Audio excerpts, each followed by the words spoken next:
tumsaidie kukiongoza chama hiki ili tukachukue serikali kwa maana ya nafasi ya urais, kwa maana ya nafasi ya wabunge wote nchi nzima kupitia Chama cha Demokrasia na Maendeleo Chadema kwa mchakato wa kupiga kura za wananchi.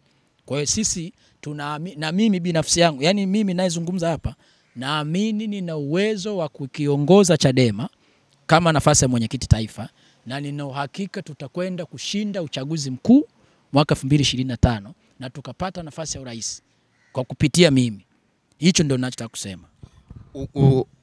Bado nataka shaka kuhusu namna ambavyo unamtupia lawama Freeman Mbowe kwenye baadhi ya mambo. Na bado natamani kupata udavuzi wako wa hoja kwenye ujengaji wako wa hoja kwamba kwenye unaitengaje Chadema na maamuzi mengi aliyoyafanya, na lawama hizo anayepelekewaje Mbowe peke yake. Ulitaka Mbowe afanye nini kama kamati kuu imeridhia twende kwenye maridhiano? Yeye kama sema taasisi atatoka tu front kuja kusema kamati kuu tumekubaliana hiki. Ulitaka Mbowe afanye nini? Si ndio? Ulitaka Mbowe afanye nini kwenye mazingira ya aina hiyo? Kama Mbowe wamekubaliana kwamba kutowatambua bunge 19, hawajawatambua, wako bungeni. Ulitaka Mbowe aingie bungeni akawachomoe ama iweje? Tunachoongelea, katiba yetu ya Chama cha Demokrasia na Maendeleo Chadema inamtambua mwenyekiti kama ndio final say. Ingawa kuna mabaraza hao wajumbe wa kamati kuu na nini, lakini mambo yote yanayoamuliwa kwenye vikao vya kamati kuu, mwenyekiti ndio final say, ndio anayetoa tangazo, ndio anayetoa tamko la chama. Sawa sawa? Sasa nimeulizwa swali, unataka mwenyekiti afanye nini katika mambo hayo mawili? Jambo la kwanza kuhusu hao wabunge, umeniambia kwamba ametangaza hadharani kwamba hao wabunge tumefukuza wanachama kwa kamati kuu, kwa maamuzi ya kamati kuu, lakini bado wako bungeni. Je, mwenyekiti aingie bungeni akawachomoe wabunge? Umeuliza swali hilo, si ndio? Sisi swali letu aliko hapo. Swali letu sisi swali letu liko hapa. Wale wabunge tumewafukuza uwanachama, sio wanachama, si ndio? Manake kama sio wanachama, manake sio wabunge halali wa viti maalum. Sawa sawa?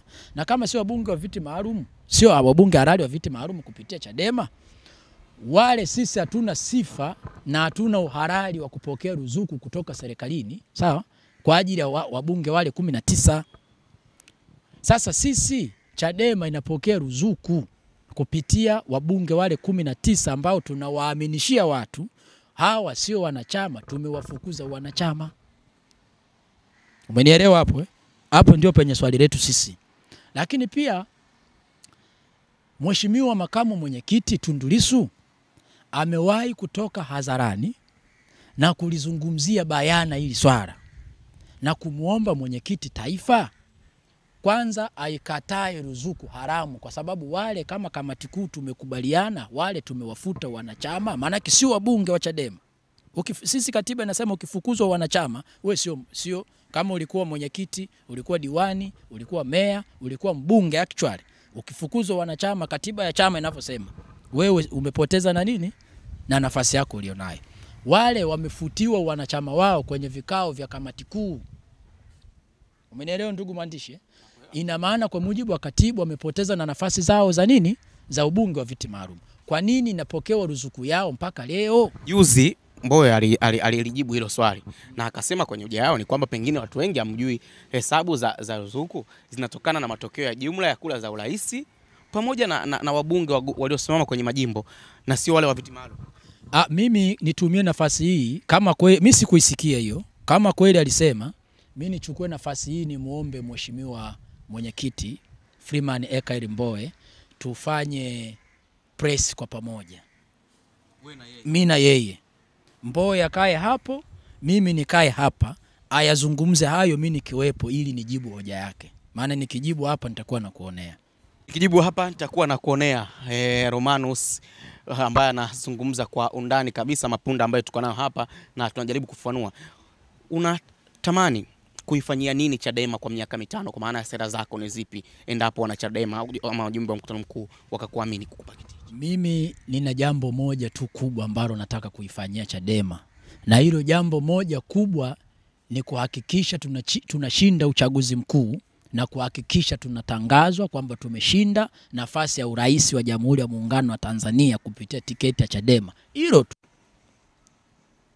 Sasa nitafanya vipi? Utaratibu gani utatumika? Mimi si ndio mwenyekiti bwana. Mimi nakuja na mipango yangu gede. Ipi sasa? Tunataka tuijue. Sasa mipango yenyewe ikiwepo kama hiyo, jambo la kwanza mimi nitakuwa nashirikiana na wanachama, sawa? Na kufuata katiba ya chama na katiba ya sheria ya Jamhuri ya Muungano wa Tanzania sambamba inavyosema. Si ndio wanayofanya wenzako kwa sasa? Wenzetu nani? Si manake walioko madarakani. Nani?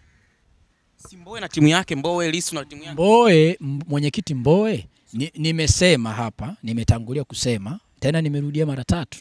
Nimesema kabla sijafikiria na baada ya kufikiria kuchukua fomu, sawa? Kwamba nimesukumwa na nini kuchukua fomu. Ina maana hayo niliyoyasema ambayo nimeona mwenyekiti Mbowe ameshindwa kuyafanya, hayo ndio yanatusababisha sisi tukupoteze majimbo mengi, tupoteze kata nyingi na tupoteze kiti cha urais. Unahisi kwamba yeye ashirikiane na wanachama? Washirikiane na wanachama kwa kipengele gani? Umesema utamoja ya jambo lako utakia kushirikiana na wanachama kuhakikisha mnaenda kushinda. Mimi naamini hivyo. Kama wanachama wanataka ruzuku isipokelewe ya COVID-19, wale wabunge 19 ambao wamefuta chama, afu mwenyekiti anapokea ruzuku, vipi anaenda sambamba na wanachama? Wanachama wamekasimisha madaraka pia kwa kamati kuu ambayo inafanya maamuzi kwa niaba yao, wamekasimisha madaraka kwa mkutano mkuu na baraza kuu. Hawa ndo walioanza kutoka baadhi, sio mimi tu. Mimi sijawahi kuzungumza kuhusiana na doubt yoyote kuhusiana na hilo, lakini nimetaja, na msinikoti vibaya. Kwa nini namtaja Lissu? Naomba msinikoti vibaya. Lakini ninapomtaja sana Tundu Lissu, ingawa naamini baadhi ya wengine pia wamesema, lakini namtaja Tundu Lissu kwa sababu kwanza ni msaidizi wa mwenyekiti Mbowe, kwamba amekuwa kinara na kutoka hadharani Qur'ani hayo na kumpa hata mwelekeo na kumshauri mwenyekiti wake kwamba mwenyekiti, tumewafuta hawa. Unajua wale ndio voice of voiceless ya hawa watu wa chini. Sawa? Wale ni sawa, tukichagua mbunge ni sauti ya wananchi wa jimbo lile ambalo wamemkaimisha, wamempa mandate pale. Anapozungumza Dodoma bungeni, yeye ni sauti ya nani? Ya wananchi waliompeleka, waliomchagua pale. Sawa? Sasa hawa watu ambao wewe unasema wamewekwa pale kwa niaba ya hawa wanachama wote nchi nzima, ndio wanaopiga kelele na kumtaka mwenyekiti ruzuku aiachie, kwa sababu ni ruzuku haramu. Tunawezaje kuwaita wabunge 19 ni wabunge haramu, alafu ruzuku yao tunaihalalisha? Hapo unapaonaje? Unadhani wale ambao wakubaliani na yale ambayo yanaendelea kutoka hadharani na kuja kuanza kutoa shutuma mzito ni sahihi? Kwa sababu kizingatiwa ni kwamba programu ya demokrasia wengi wape either kikao cha kamati kuu na watu 15 mfano, inapofika hatua watu 11 wamekubaliana na maamuzi hayo na watu 4 hawajaelewa, manake automatically watu 11 nafasi yao itapewa. Hauoni kama hawa 4 wanapotoka hadharani kuja kusema mambo tofauti na kila ambacho watu 11 wamekisema, ambao ni wengi na ndio msimamo wa taasisi, ni kama inatengeneza kitu kingine tofauti? Kwa hiyo kama unamtolea mfano kwamba kuna baadhi ya wajumbe wamekuja kutoka hadharani na kusema hawakubaliani, hauoni hao inawezekana katika kundi la wachache? Kwanza niseme 3/4 ya wajumbe wa kamati kuu ndio waliotoka hadharani na kupiga kelele hizo. Kama ingekuwa ni 3/4, haya mambo yangefanyaje maamuzi wakati huo? Kama yani yangejiwaje, kama yangepitishaje kusema ni maamuzi ya kamati kuu? Ndio maana nasema mimi nikiwa mwenyekiti, nikitoka kwenye nikisema tumekaa kamati kuu jana tumepitisha hivi, watu wanaweza sidauti. Sawa? Lakini pia naweza nikatumia mawazo yangu na nikasema kwamba tumekaa kamati kuu tumepitisha hivyo.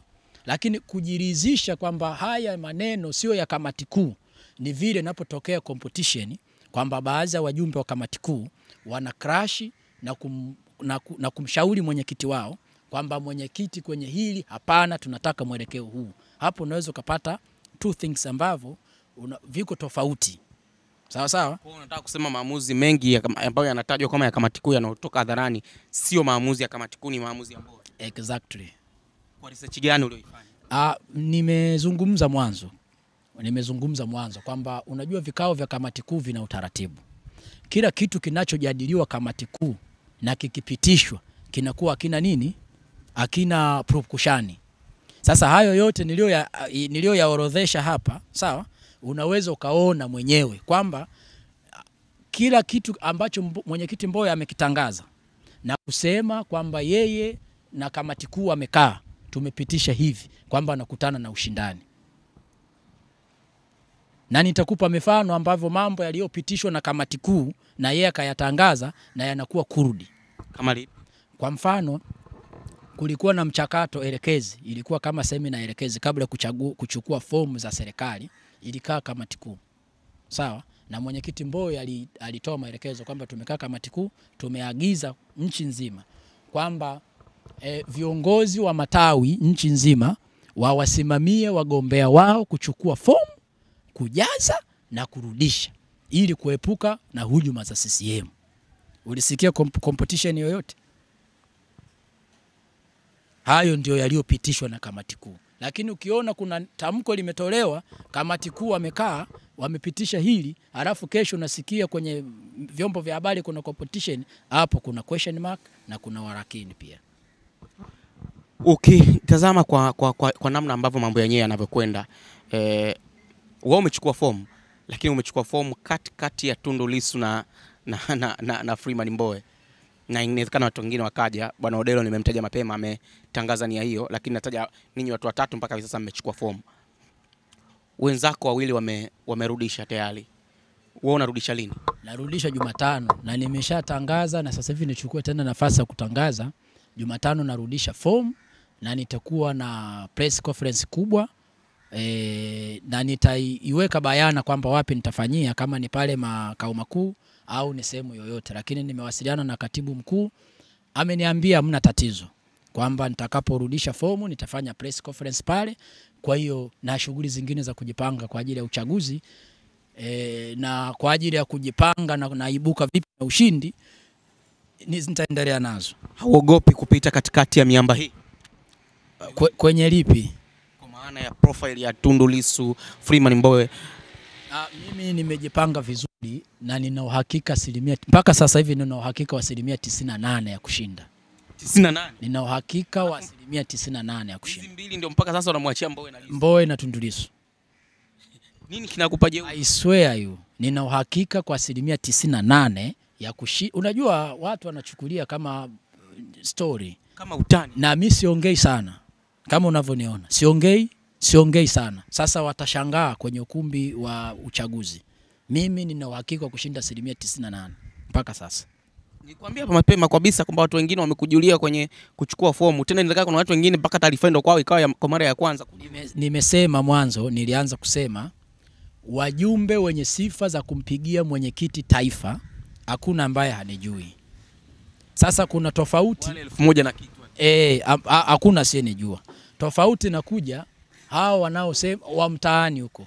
Actually inaweza kawa watu wako Tandaimba huko, yeye ni mwenyekiti wa wilaya au watawi, hawezi kujua, anajua tu Tundu Lissu na Freeman Mbowe kwa sababu wale ni viongozi ambao wako high level.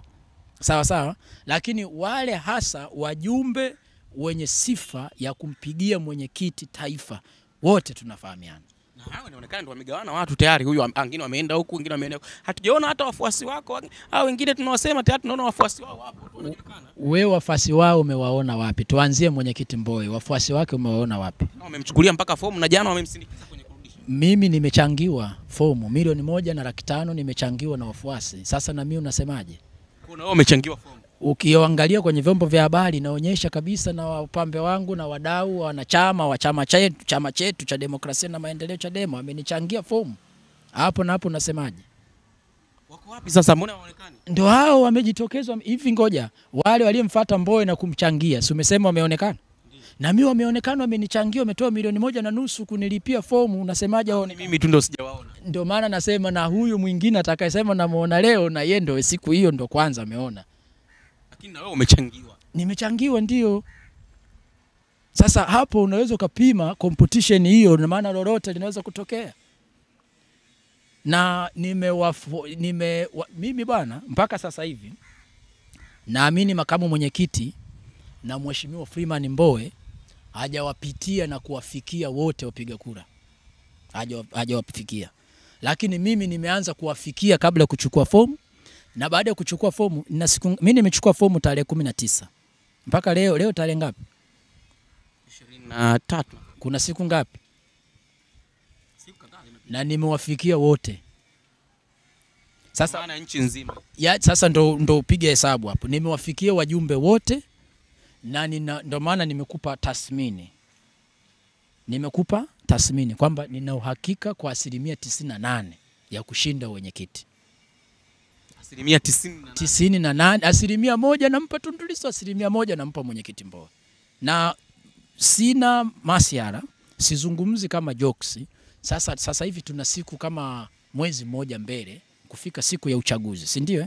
Mtashangaa. Kuna hoja inazungumzwa wakati mwingine kwamba ukimwacha Tundu Lissu na Mbowe, watu wao wanatengeneza mikakati yao ya kuhakikisha wanaibuka kidedea kwenye uchaguzi mkuu huu ambao mnaenda kufanya. Na moja kati ya jambo ambalo tunasema ni kwamba kila mtu ameamua kutengeneza watu wake. Mmoja ya watu waliotengenezwa ni wewe. Sasa sitaki kusema, wewe mwenyewe utatueleza kwamba umetengenezwa na nani kati ya pande hizo mbili, ili uwe sehemu ya wagombea. Na inasemekana upande mmoja kati ya pande hizo mbili umekulipia fomu, umekutuma na umekuandalia kila kitu ili ukapunguze kura za mtu mwingine. Ukweli wa haya? Kwanza nani aliyesema hivyo? Maana umesema tumesikia inasemekana. Tunazungumza kuhusu concern na namna watu wanavyoona mtazamo. Yani, mjadala simekuambia mapema kwamba kuna mjadala mkubwa kuhusu jambo. Yani ni romance za watu. Of course. Sasa kama ni romance za watu, mimi nafikiri hizo romance tuziache. Kwa sababu watu, unajua wakati huu ndugu mtangazaji, watu wanazungumza maneno mengi. Na wakati wa uchaguzi maneno na porojo, propaganda kuwa nyingi ni wakati wake. Kwa hiyo hujatumiwa na yoyote. Na siwezi kutumiwa na mtu yoyote. Siwezi kutumiwa na mtu yoyote. Mimi ni kwa mapenzi yangu binafsi. Na roho yako imekauka kabisa. Yani nimeshauri, yani mimi binafsi yangu, mimi mtu wa kwanza nilipopata wazo hili kumwambia na kuomba ushauri alikuwa ni mke wangu. Umeelewa vizuri eh? Nikamwambia mke wangu, mimi bwana nataka kuchukua fomu ya kugombea urais, kugombea wenyekiti wa Chama cha Demokrasia na Maendeleo Chadema Taifa. Na mke wangu akaniambia, mume wangu ninavyokujua na ulivyokuwa smart, ulivyokuwa na uwezo wa kupiga propaganda, chukua fomu. Sawa sawa? Lakini baada ya hapo nikachukua fomu. Kwa hiyo hizi propaganda zinazoenezwa na hawa wanasiasa ya kusema sijui mimi ingawa ujawa open, naamini kwamba kama kuna hizo romance zipo, si wamekutajia au wamesema huko kwenye mitandao kwamba mimi nimeagizwa na nani, si ndio? Wewe hizo romance ulivyosoma na kupitia huko unasema mimi nimeagizwa na nani? Nimekuuliza wewe. Mimi sijui. Kati ya Lissu na Mbowe, yupi ambaye umekuwa ukiwasiliana naye? Hao wote mimi ni viongozi wangu. Hao wote mimi ni viongozi wangu na wasiliana nao. Tundu Lissu na wasiliana nao, Freeman Mbowe na wasiliana nao, John Mnyika na wasiliana nao. Kwa hiyo wote na wasiliana nao. Siku za karibuni yupi ambaye umekuwa na mazoea naye? Siku ya karibuni mimi nawasiliana naye sana kwa yule mwenye mandate ya kutoa fomu ambaye ni katibu mkuu.